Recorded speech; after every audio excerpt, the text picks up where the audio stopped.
say that we're in a constant dialogue, obviously, because of the projects that we have, particularly the ISSP project, the REC project, the Mercy Corps community-based initiatives for water demand management. We're in constant communication with the government officials, and we have quite a good relationship with them.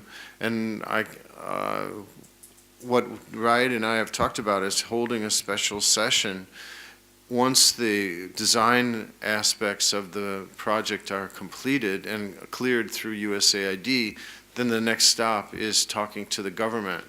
But I can't go there yet because our, what shall I call it, the project appraisal document hell that I'm living in right now.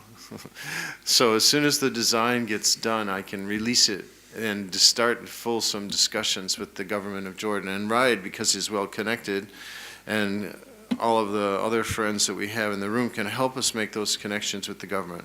Yeah. Thank you. This is important, and we realize that we need to bring the government into the process. We had task force. We brought in NERC, the research center institute down in Baqa. They're part of a committee. We brought the business people. Actually, they're part of a committee. We have few hydroponic growers that they're working with us. Now we need to expand that pie of stakeholders, including the banks, including the associations, the CBOs. It's too early now in the process to really take it out and go out to the market, because we're still exploring different qualities with different hydroponic systems, and we've been running for a year. So we need to establish these business models, but you know, it's extremely important. We cannot go on our own.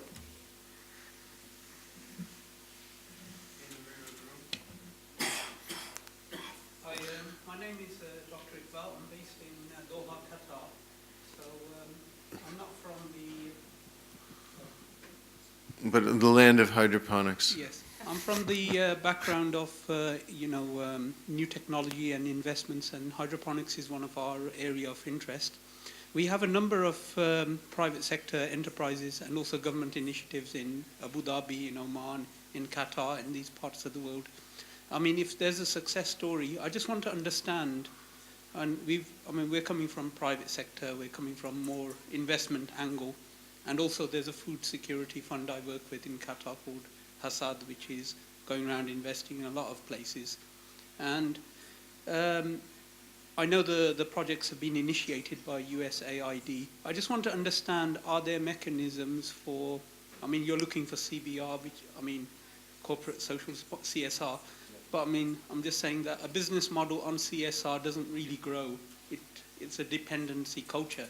So if you really want to move away, you need to see what is, are you attracting investors? I was interested in this session to really see, where there are success stories, there is a business model for us to participate in.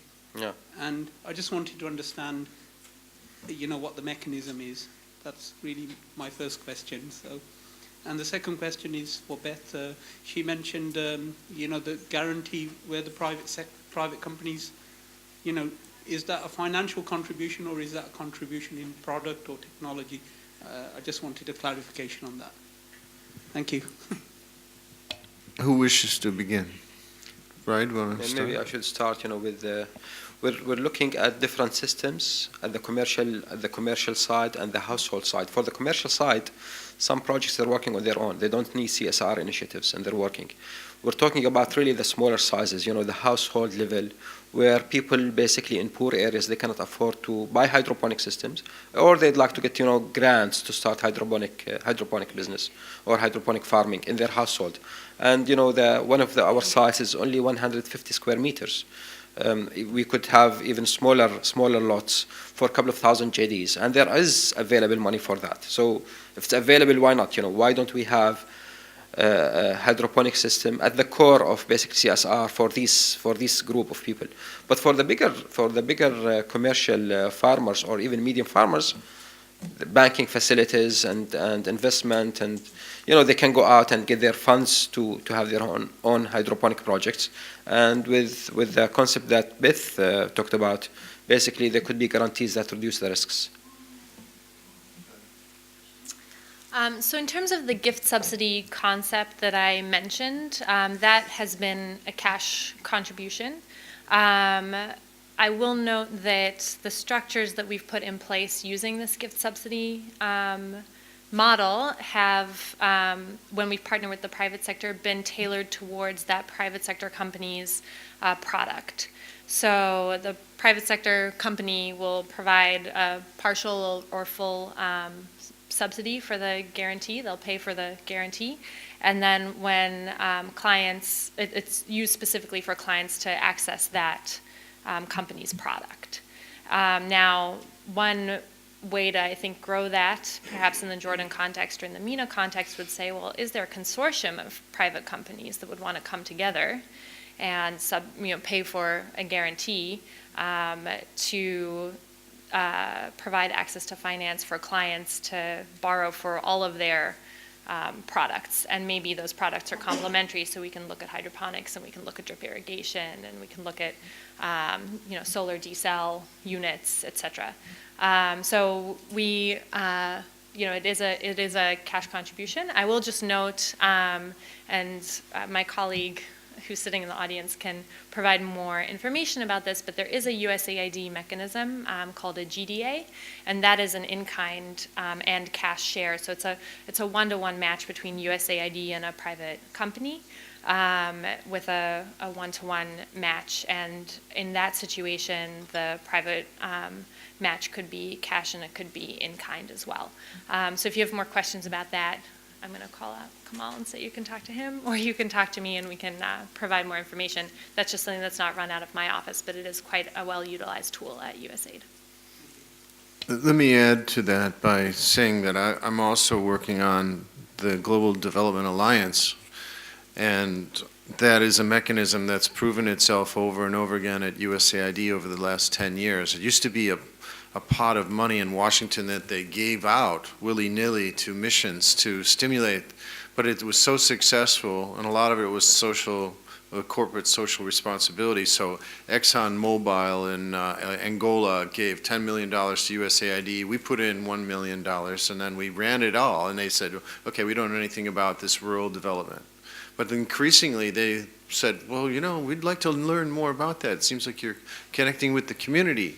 And so nowadays, it's a regular mechanism used by all missions. And we're thinking of that very seriously.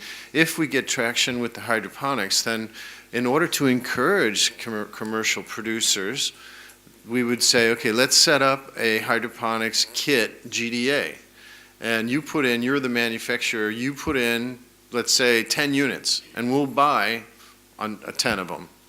And so hopefully that will allow production costs to go down because we gave them their first big sale. So that's how the GDA works. And there's a GDA toolkit on the USAID website, so just Google GDA toolkit and you'll find everything that you need to know about that. And it's generally, you can't, like, for example, I've tried to do several in the last year. You can't really take your invention and it's worth $6 million. You can't really credit that. The sunk costs and the invention. But you could, all in-kind attributes that contribute to the current project that you have in mind can count. So it's actually a very, very good way to engage the private sector in many ways. If it's a product-based producer that you want to partner with and they want to get market share, that works too, as long as they put skin in the game. Or it can be corporate social responsibility, which we hope that with our colleagues here in Jordan can find. I'm too busy writing pads to go chase after those things. So I would like my Jordanian friends to help me identify who to go after in those projects. I have a question for Rania about, we talked about the revolving loans. We didn't specify too much about the nature of those. They're no interest loans, so that's what Beth alluded to, Sharia compliant loans. Could you give us a sense of the variation among the CBOs? Because I know we're counting on different products, financial products, to bring access to finance to different segments of our population. Some of the CBOs are very conservative and they won't do anything having to do with an interest rate, but some of them are a little more exploratory. So I'd like to know, she has a great map that she showed. That's a Google map that you can go down, down, down, right to the level of the house where the CBO is based. And they've got a great filter on it now that you can click some buttons and it can say, is it a women's-based CBO? Is it an agriculturally interested CBO? So it's really a good tool for us at the mission to identify, let's say the ambassador wants to go to Tafila and she has an extra hour or two in between. I can point at those particular CBOs and click on the button and out comes a description of all the activities they have at that CBO. So it's a very good tool for us to say, that looks like a good one. Let's send the ambassador over there to see what's going on. So give us an idea of the variation that exists. Actually, thank you for the question. The grant, we give the CBO a grant, but we do not give them conditions how to use it. We have two basic ones: not to use any of the money for other fees or whatever. It's only for loans, and it's open for them to select how they will get that extra cost from the beneficiaries. So some of them have zero interest. They depend on the CBOs itself, revenue kind of in different things. And some of them are more exploratory. Some of them have fees for Islamic background. Some of them have interest, and some of them have ventures. Actually, they take out get a partner from the private sector, so that kind of bidding process, and they sell the products as it is, as a selling point, as a mechanism that they provide, like well-developed water harvesting systems. They just sign and not get cash money. They give products. So that's more interesting to see how that developed as it give revenue, and actually some of them get much more than banks. But it is for good cause, kind of thinking of that they can use it in different their activities at CBO. Yeah. I just wanted to make sure you all understood that these can be fee-based loans, Yeah. and because of the social pressures in the communities, it's like me and my uncle. If I don't pay the loan, my uncle's going to get mad at me, and so sometimes he'll actually help me pay back my loan. That's why they're getting paid Social back pressure, at 93%. So it's really an excellent program. There's a couple of other things that we're looking for in the future. The CBO program, 175 or 177 CBOs, hasn't yet worked. We haven't worked with water user associations, but those are associations too. And sometimes they're right next to each other, down in the Jordan Valley or out in the highlands. So we're hoping that those guys are going to be fully agricultural and going to have a lot of interest in water. So we would want to maybe think about incorporating them into the program, because we know a lot about them through other studies that ISSP has done. And we know their needs and we know their different levels of development. So we're hoping that by finding some of them that are more progressive, we could start to point to some examples. Like, for example, with RIDE's experiments on hydroponics, we're bringing peer-to-peer visits from the CBOs to see what's going on. And you know, from all of you in Jordan know how experiential this country is. I see it, now I figure I can do it. It's not, don't give me a book and read about it. I want to see it. And when they see it, they say, I'm a believer, I think I can do this. So I think that's going to be a key to our success, the strong demonstration pull here in Jordan to show that these things are feasible. Good, because we took some of the CBOs to see one of the hydroponics in Erbil.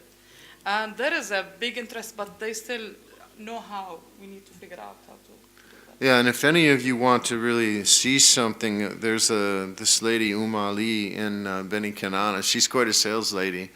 And she produces za'atar, and it's really quite an amazing story. She's met the Queen and ambassadors, and She was in the White House. she's a hell of a marketer. Any other questions? Yes, Rami. Hello, I'm Rami. I work with USAID Lebanon.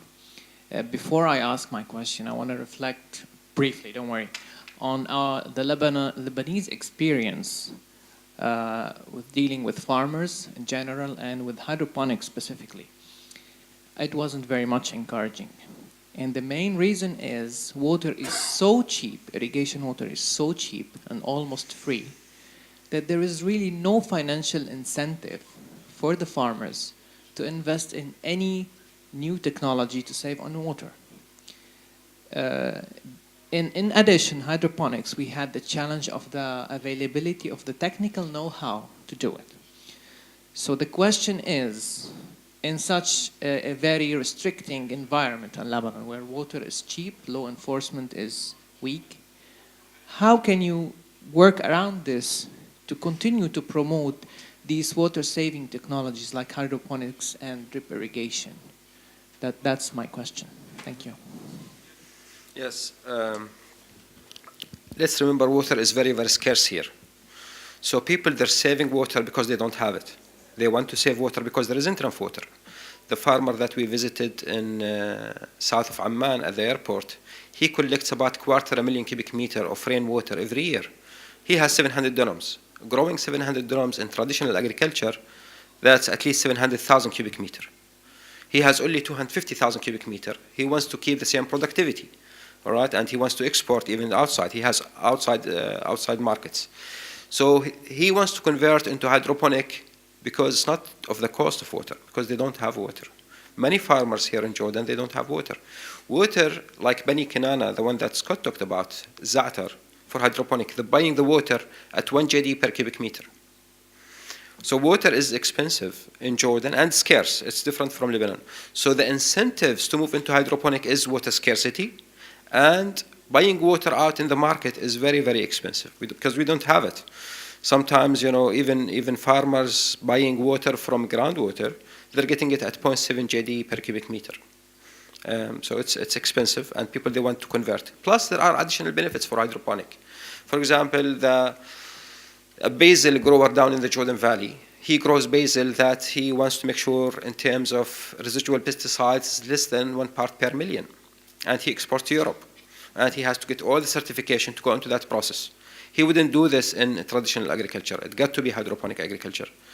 The guy who grows strawberry, Khalil Ghannam in the Jordan Valley, and Ahmed Omar in the highlands, both of them, they want to grow strawberry with high quality, and they want to grasp the Christmas season in London. This is where, so hydroponic is not growing out something out there, taking it out, احنا بنحكيها السوق المركزي, the vegetables market down there, or selling it on the road. This is, if you want to do proper agriculture, this is not hydroponic. Yeah, that's basically what I indirectly concluded myself. It's not even the scarcity; it's the unavailability of water that's the determining or the driving factor behind hydroponics. Because in Lebanon, we are getting into this water scarce country, but it's still available, especially illegally. So I think you have articulated what I have already concluded. It's not available, then hydroponics is the solution. Thank you. I just would add that the cisterns that have been so popular, the 5,000 or more cisterns that have been built already under the CBI project, it's all about water security. Because yes, they brag about 98% connectivity with pipes. The pipes are empty most of the time. They deliver water once every 2 weeks for 6 hours to the north, and if you miss it, you pay 3-4 times more for tanker water. So that's really the key. People want those revolving loans to put a cistern in place to avoid chasing after those water trucks and to have water security. And it's not a high profit thing, it's water security. It's I need this water because it's so inconvenient not to have water. Whereas hydroponics, that's profit motivation. And we did a study of the last agriculture project USAID did in Jordan was called the Kafah project in 2006. And we did a study and evaluated how much it would cost, how much money you would save if you used tensiometers and instrumented your field and you saved 1/3 of the water that year. It's like $1, 1.62 JDs. Who would ever bother with all the instrumentation and the time and effort to measure all that stuff to save a JD? So there's one other thing I wanted to mention, and that is USAID is now, they have a desalinization prize that's already in progress. And there's nine or 10 semifinalists that are competing in April out in New Mexico. And those three of those 9 finalists will come to Amman, or will come to Jordan and test their gear at Chaldea Station, the NCARE station in Chaldea, in September, October of next year. And this is a good example of these GDA type kits. When there's a winner, the winner is going to get $100,000, but that's no way to grow your business. We could say to this company, we want to make these available to 40 CBOs, each of whom has 4 members who have volunteered to do that. So already he's got a big order. So obviously he's going to put some skin in the game, and we can show how to manufacture those units better, faster, cheaper. So that's a good example on how we could incorporate desal. Or we had the last session here was on reconstructed wetlands. Eventually there's going to be, how that could be done cheaply for a small amount of water for a community. So those would be another menu item going forward with the good relations that we have with the communities through the Mercy Corps project. Let's have one more question. Marhaba. Well, as you mentioned, Mr. Wright, when you talk about hydroponics, there are 2 main issues, the financial side and the technical side. Providing the financial part by giving credit to farmers, guaranteed credit to farmers, would solve part of the thing. But then on the long run, if you want to have this hydroponic kit, this kit needs to be designed. Locally, the experience has proven that there's no local entity who would master this design.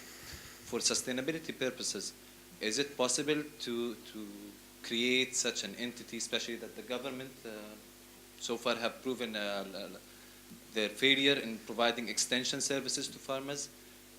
Do you plan providing this kit or with the proper design for farmers? Yes. I must have mentioned in my lecture that we're bringing regional experience and international experience when it comes to hydroponic.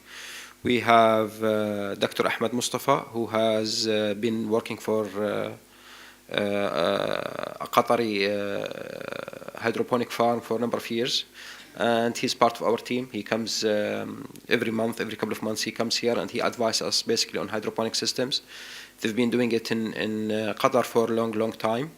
We have an institute that comes from Netherlands, and we just get them approved recently, Wageningen University from Netherlands, and they have more than 100 experts on hydroponic agriculture, and they're coming here.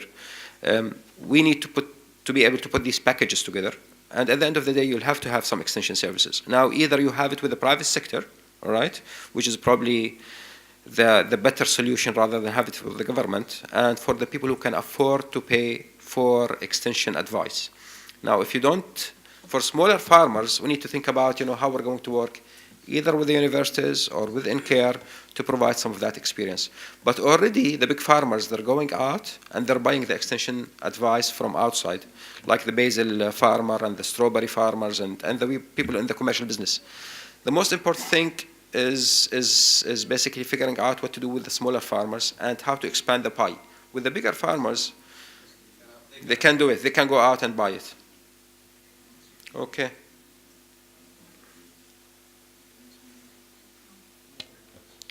Anything from the panelists?